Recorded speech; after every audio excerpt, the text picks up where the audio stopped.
इस रोमांचक कहानी की शुरुआत होती है लेस्टिड नाम के एक वैम्पायर को दिखाते हुए। ये वैम्पायर कई सालों से सोया हुआ था और ये इमॉर्टल होता है, यानी कि ये लेस्टिड नाम का वैम्पायर कभी भी नहीं मर सकता। लेकिन लेस्टिड के हिसाब से इमॉर्टल होना कोई आशीर्वाद नहीं है, बल्कि ये एक बहुत ही बेकार कर्स है जिससे कि उसे पूरी दुनिया के खत्म होने तक जिंदा रहना होगा। लेस्टिड को यहाँ पर जिंदा हुए पूरे 500 साल हो चुके थे और वो अभी भी ताबूत के अंदर बंद था। उसने तो पृथ्वी पर होने वाले हर एक डेवलपमेंट को देखा होता है, लेकिन उसने अपनी आइडेंटिटी छुपा कर रखी थी। लेस्टिड को इंसानों का म्यूजिक बहुत पसंद था और अब अचानक वो ताबूत में से बाहर आने लगता है, क्योंकि उस ग्रेवयार्ड के थोड़े ही पास एक बैंड मौजूद था जहाँ पर सारे लोग म्यूजिक बजा रहे थे। लेस्टिड को ये बैंड बहुत ही ज्यादा पसंद आने लगा और वो म्यूजिक सुनते हुए वहाँ की तरफ निकल पड़ता है। लेस्टिड तो इस समय भी बहुत जवान दिखाई दे रहा था, क्योंकि वो वैम्पायर है। उसने कुछ लोगों को जान से मार दिया और अंदर की तरफ चला गया। उस जगह पर सभी लोग जो कि उस बैंड को कंटिन्यू कर रहे थे, उन्होंने जब लेस्टिड को देखा तो वो चौंक गए।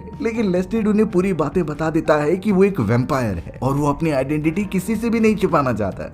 लेस्टिड की एक डील थी कि वो उन लोगों को नहीं मारेगा, लेकिन इसके लिए वो उनके बैंड में शामिल होकर म्यूजिक क्रिएट करेगा। उन बाकी लोगों के पास कोई ऑप्शन नहीं होता, नहीं तो लेस्टिड उन्हें जान से मार देगा। और अब होना क्या था, एक वैम्पायर यानी कि लेस्टिड उनकी टीम में शामिल हो गया और म्यूजिक प्रोडक्शन करने लगे। धीरे धीरे ये बातें अब सारे लोगों को पता चलने लगी थी कि एक वैम्पायर इंसानों के साथ मिलकर काम कर रहा है। उन सभी का वो बैंड कुछ ही समय के अंदर बहुत फेमस हो चुका था। उन्हें देखने के लिए दूर दूर की कंट्री से लोग आया करते थे। और अब यहाँ एक समय पर प्रेस कॉन्फ्रेंस हो रही होती है लेस्टिड और उसके पूरे बैंड वाली टीम की। हर एक न्यूज रिपोर्टर जानना चाहता था कि एक वैम्पायर को ऐसी कौन सी जरूरत पड़ गई जिससे वो इंसानों के साथ मिलकर काम कर रहा है। क्या लेस्टिड को अपनी आइडेंटिटी छुपाने की जरूरत नहीं है बाकी वैम्पायर्स की तरह? ये सारे सवाल लेस्टिड से ही पूछे जा रहे थे, क्योंकि उसके ऊपर ही सभी का ध्यान होता है। अब लेस्टिड ने सोचते हुए ये कह दिया कि वो बाकी वैम्पायर्स की तरह नहीं है। उसे अपने बारे में सारे लोगों को बताना था, जिससे उसके लाइफ के गोल सामने आ जाए। एक रिपोर्टर तो ये सवाल उठाता है कि लेस्टिड और उसकी टीम जो गाना बनाती है वो एक अजीब तरीके का मंत्र है और इसी मंत्र की वजह से लेस्टिड बाकी वैम्पायर्स को जिंदा कर रहा है। लेस्टिड ये बातें सुनकर एकदम हंसने लगा, क्योंकि ये कोई मजाक नहीं बल्कि सच्चाई थी। वो इन म्यूजिक का यूज अपने कई सारे वैम्पायर साथियों को जगाने के लिए करता था और हो सकता है कि इस बैंड में ज्वाइन होने का मकसद भी यही हो। इस बारे में अभी तक किसी को कंफर्मेशन नहीं थी, इसीलिए लेस्टिड ने उन्हें एक और कॉन्सर्ट के लिए इनवाइट किया। लेस्टिड तो प्रेस कॉन्फ्रेंस में हर एक इंसान को वहां पर बुलाता है कि उस जगह पर सभी को सच्चाई का पता चल ही जाएगा। थोड़े समय में ही प्रेस कॉन्फ्रेंस बंद हो जाती है। अब हमें जेसी नाम की एक लड़की दिखाई जाती है जो कि आराम से सो रही थी, लेकिन इस समय जेसी को एक सपना आ रहा होता है और उस सपने में वो छोटी हुआ करती थी। जेसी के सपने में उसके सामने उसकी आंट होती है जो यही कह रही थी कि तुम हमारे जैसे बिल्कुल मत बनना। हमने अपनी लाइफ में बहुत ही गलत काम किए हैं, इसीलिए हमारी लाइफ ऐसी बन चुकी है। लेकिन उसकी आंट जेसी को इन राहों पर चलने से मना कर रही थी।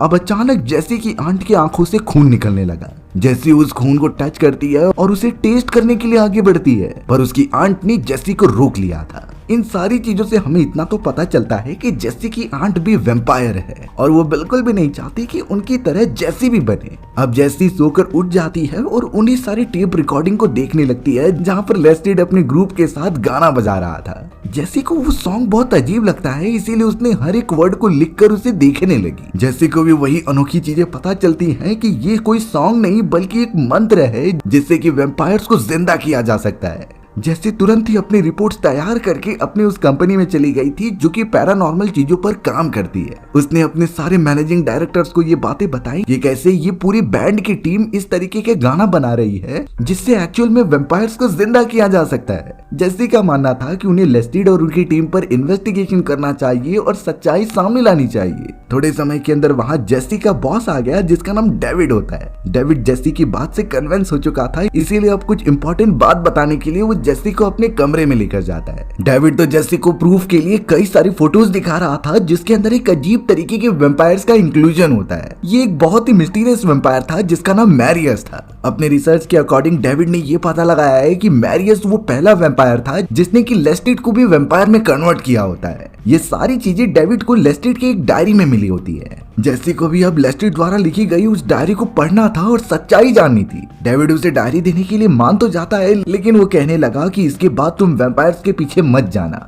वो बहुत ही खतरनाक हो सकते हैं और इंसानों की जान लेने से जरा भी पीछे नहीं हटते। डेविड ने तो अब जैसी को लेस्टिड की वो डायरी दे दी होती है जिसके अंदर उसने अपने लाइफ से रिलेटेड बहुत सारी बातें लिखी थी। अब ये पूरा सीन कहानी पढ़ते हुए पास्ट में आ जाता है जब लेस्टिड एक नॉर्मल इंसान हुआ करता था। लेस्टिड तो एक सोल्जर होता है जो कि जंग में बहुत ही अच्छा कंट्रीब्यूशन प्रोवाइड कर रहा था, लेकिन लेस्टिड को बहुत ज्यादा चोट लगी थी, इसीलिए वो बेहोश हो गया। जब उसने अपनी आंखें खोली तो वो एक अजीब से महल में था। ये महल किसी और का नहीं बल्कि मैरियस नाम के उस खतरनाक वैम्पायर का होता है और मैरियस ने अपने फायदे के लिए लेस्टिड को यहाँ पर लेकर आया है। लेस्टिड को कुछ समझ नहीं रहा था और उसकी बॉडी बहुत कमजोर हो चुकी थी, लेकिन मैरियस उसे सब समझाता है कि तुम्हारी जान तभी बच सकती है जब तुम मेरा खून पी लो। इससे लेस्टिड भी एक वैम्पायर में कन्वर्ट हो जाएगा और उसके अंदर कई सारी पावर्स आ जाएंगी।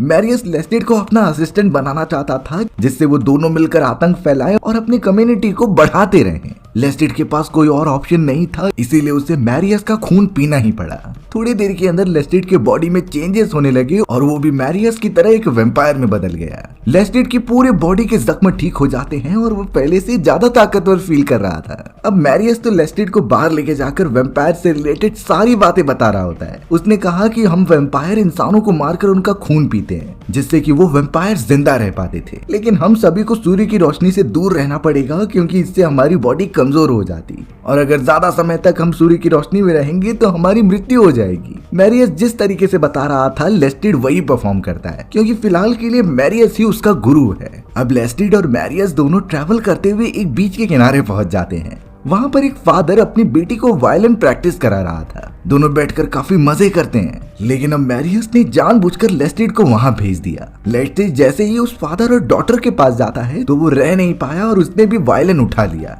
जैसे जैसे सॉन्ग बजता जा रहा था वो उस वायलिन को बजाने लगा। ऐसा लग रहा होता है कि लेस्टिड को म्यूजिक में बहुत ज्यादा इंटरेस्ट है। वो तो बहुत ही ज्यादा मग्न हो गया था वायलिन बजाने में, पर अब वैम्पायर होने के कारण लेस्टिड की आंखें चमकने लगी जो कि उस लड़की का फादर नोटिस कर लेता है। वो फादर तुरंत ही अपनी बेटी को लेके वहाँ से भागने की कोशिश करने लगा, पर अब पीछे से एंट्री होती है मैरियस की। मैरियस ने उस आदमी को पकड़ लिया और उसे काटकर उसकी जान ले ली। मैरियस लेस्टिड को यहाँ पर आदेश देता है कि तुम उसकी डॉटर को जाकर मार दो।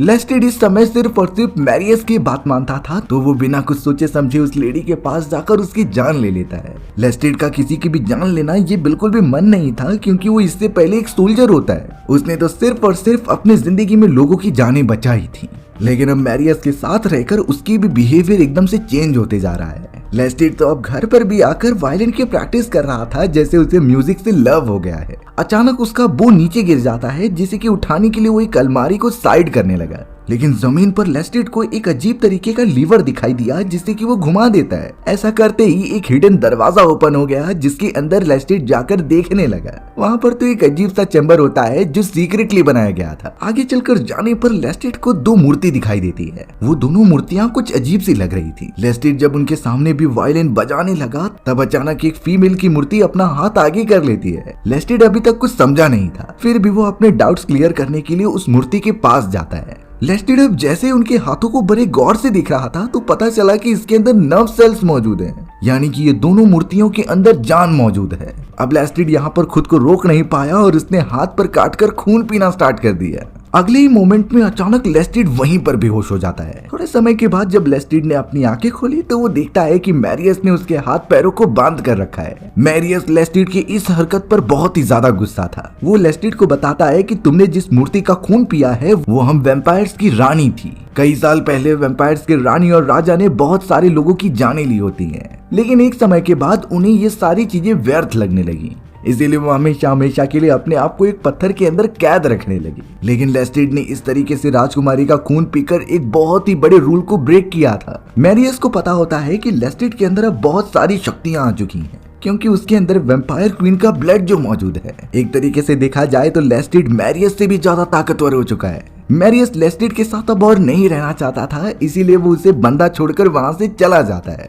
थोड़ी देर में जब लेस्टिड अपने आप को आजाद करके आगे गया उसी सीक्रेट जगह पर, तो सामने की तरफ दोनों मूर्तियां वहां से गायब हो चुकी थीं। आखिर ये चीजें कैसे हुई और मैरियस इस तरीके से उसे छोड़कर कहां चला गया, ये बातें अभी तक लेस्टिड को पता नहीं होती। लेस्टिड इस समय बहुत ही ज्यादा गुस्से में होता है। अब ये पूरी कहानी प्रेजेंट में आ जाती है जहाँ पर जेसी वो सारी किताबें पढ़ रही थी। यहाँ जेसी को तो लेस्टिड के बारे में सारी जानकारी मिल चुकी थी, लेकिन वो उन वेम्पायर्स के बारे में और भी जानना चाहती है। तो जैसे बिना देरी किए निकल पड़ती है उस क्लब हाउस में जहाँ पर कई सारे वेम्पायर्स इंसानों के साथ मौजूद थे।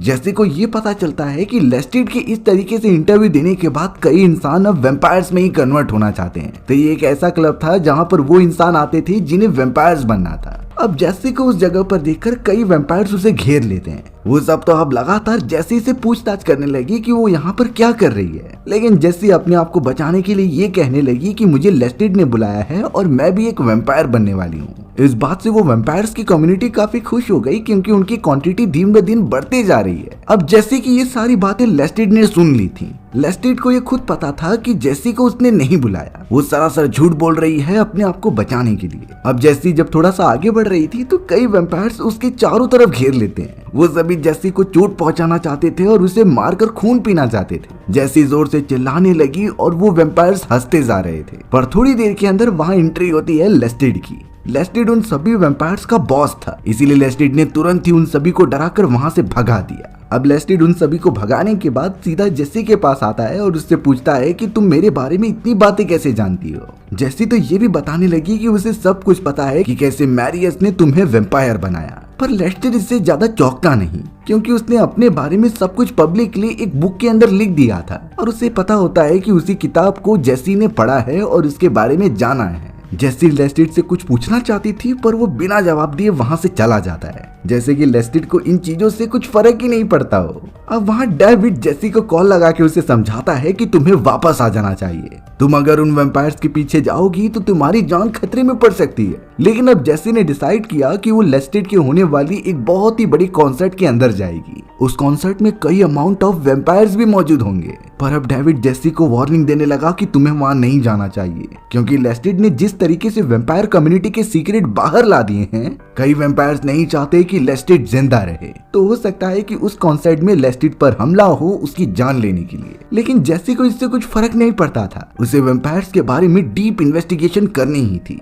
तो वो डेविड के मना करने के बावजूद भी चल पड़ती है उस बड़े से कॉन्सर्ट में। अब कई सालों बाद लेस्टिड से मिलने के लिए मैरियस आया था। मैरियस को देखकर लेस्टिड चौंकता नहीं और उसे बैठकर बातें करने लगता है। मैरियस तो लेस्टिड को बताने लगा कि एक बहुत ही बड़ा खतरा सामने आ चुका है क्योंकि लेस्टिड के गाने की वजह से बहुत सारे वेम्पायर्स के साथ साथ वेम्पायर्स की रानी भी जाग चुकी है। उसने तो राजा की भी जान ले ली और वो आजाद होकर घूम रही है। मैरियस के अकॉर्डिंग वेम्पायर्स की रानी लेस्टिड के पीछे ही आ रही है क्योंकि वो इस तरीके का गाना बजाता था। पर लेस्टिड को देखकर ऐसा बिल्कुल नहीं लगता कि वो रानी से डर रहा होता है। उसने कह दिया कि वेम्पायर्स की रानी को आने दो, मैं उससे फाइट करूंगा। वहीं हमें उस क्लब में दिखाया गया जहां पर वेम्पायर्स की रानी मौजूद थी। वो तो लेस्टिड के गाने को सेंस करते हुए वहां तक पहुंच गई होती है जहां टीवी के अंदर लेस्टिड की पूरी टीम गाना गा रही थी। उन वेम्पायर्स की क्वीन तो वहां पर इतने सारे वेम्पायर्स को देखकर बहुत गुस्सा होने लगी थी। क्वीन तो अब सीधा एक वेम्पायर के पास आ जाती है जो उससे बदतमीजी से बात कर रहा था। इसीलिए अब क्वीन ने अपनी ताकतों की मदद से उस वेम्पायर का दिल निकाल दिया और उसे खाने लगी। बाकी वेम्पायर्स इस खतरनाक सीन को देखकर वहां से भागने लगे होते हैं, लेकिन वेम्पायर क्वीन से बचकर आखिर वो कहां जाएंगे। क्वीन ने अपनी ताकत की मदद से सभी को वहां जलाकर खत्म कर दिया और अब शायद वो सीधा लेस्टिड के उस कॉन्सर्ट की तरफ बढ़ने लगी होती है। हमें तो अब जेसी भी दिखाई गई जो लेस्टिड के कॉन्सर्ट में पहुंच चुकी थी। वहां कई सारे फैंस मौजूद होते हैं जो लेस्टिड के कॉन्सर्ट में जाने के लिए मरे जा रहे थे। लेस्टिड का एक मैनेजर होता है जो कई सारी लेडीज को पकड़कर लेस्टिड के लिए लेकर जाता था ताकि लेस्टिड बड़े मजे से उनका खून पी सके। अब उन लेडीज के अंदर जेसी भी बड़ी चालाकी से आ जाती है ताकि वो लेस्टिड से मिल सके। थोड़े समय में जब उन सारे लेडीज को सामने लाया गया तो जेसी भी आ जाती है और लेस्टिड उसे देखकर पहचान गया।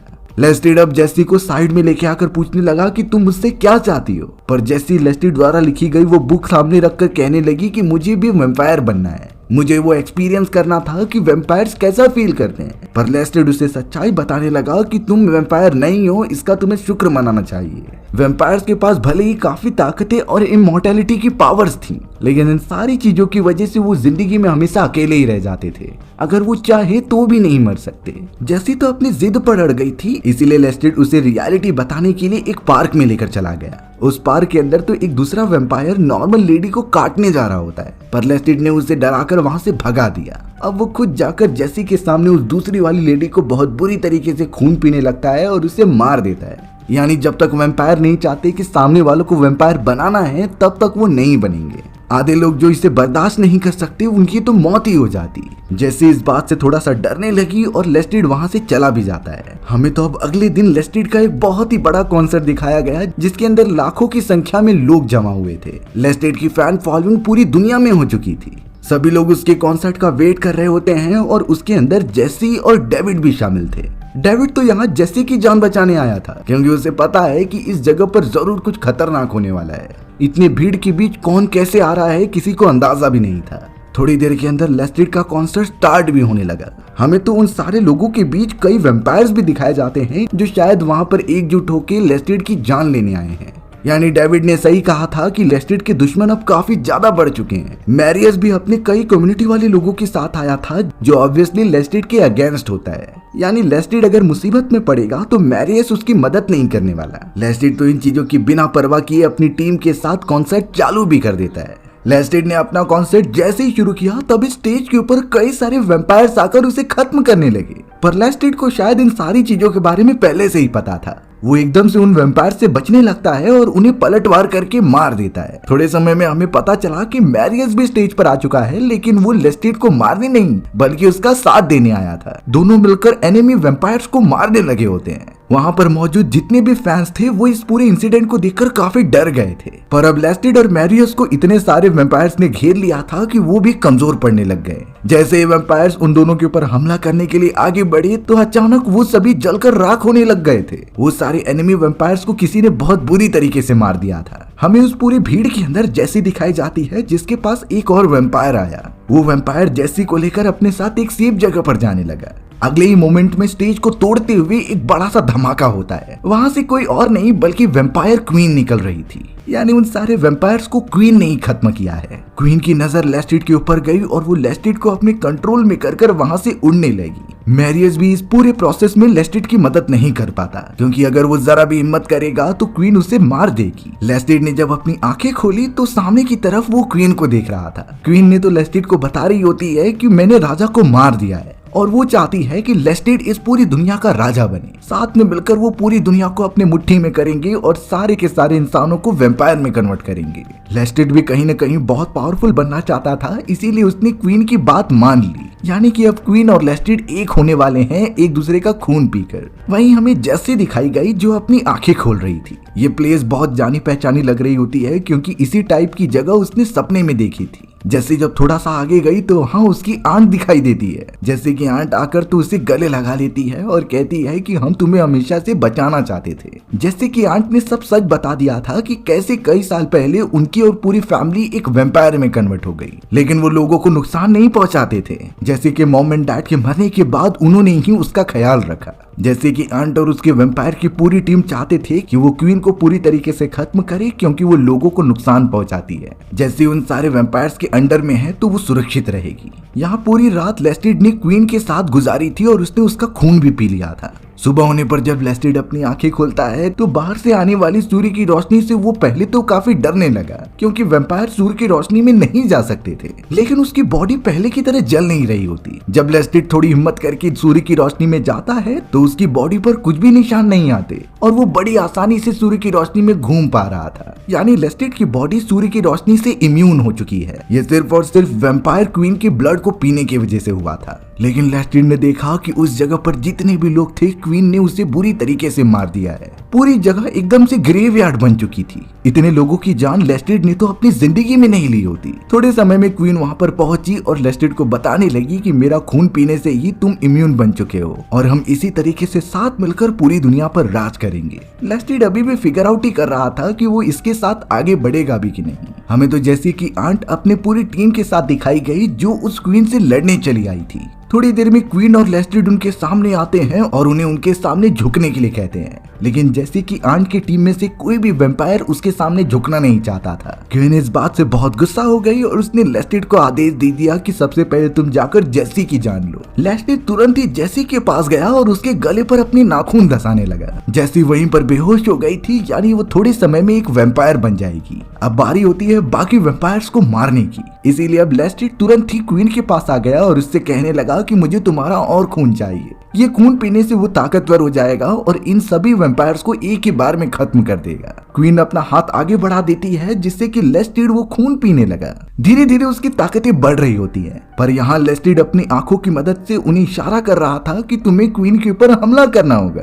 अब क्वीन यहाँ लेस्टिड को हटने के लिए कह रही थी क्योंकि उसने जरूरत से ज्यादा खून पी लिया होता है। वो तो अब लेस्टिड को वहां से दूर फेंक देती है। मौका देखते ही बाकी सारे वेम्पायर्स क्वीन के ऊपर कूद पड़े थे उसका खून पीने के लिए। वो लगातार उसका खून पीते ही जा रहे होते हैं जिससे क्वीन कमजोर हो जाए और ये अच्छा मौका होगा क्वीन को मारने का। क्वीन ने अपनी काली ताकतों की मदद से कई वेम्पायर्स को तो खत्म कर दिया, लेकिन तब तक उसका बहुत सारा ब्लड निकल चुका होता है। लेस्टिड भी अंत में आकर उसका आखिरी खून पीने लगा जिससे कि अगर वो खत्म कर देगा तो वो भी मर जाएगा। इसीलिए अब जैसे कि आंट लेस्टिड को रोक देती है। आखिरी खून पीने के लिए वो खुद ही आगे बढ़ी क्योंकि वो अपनी जान की कुर्बानी देना चाहती थी। पूरा खून पीने के बाद क्वीन पत्थर में कन्वर्ट होकर वहीं खत्म हो जाती है। अफसोस की बात थी कि जैसे कि आंट भी नहीं बच पाई, यानी दुनिया पर से सबसे बड़ा खतरा हट चुका था। लेस्टिड तो अब जेसी को सही सलामत लेकर सीधा डेविड के पास पहुंचा। डेविड एकदम चौंक जाता है क्योंकि अब जेसी भी एक वेम्पायर बन चुकी है। जेसी भी शुरुआत से यही चाहती थी और अब वो लेस्टिड के साथ ही अपनी जिंदगी गुजारेगी। लेस्टिड ने अपने और वेम्पायर्स के बारे में सारी बातें उस किताब में लिखी थी जिसे कि वो डेविड को दे देता है क्योंकि डेविड ही एक ऐसा इंसान है जिस पर वो भरोसा कर सकते थे।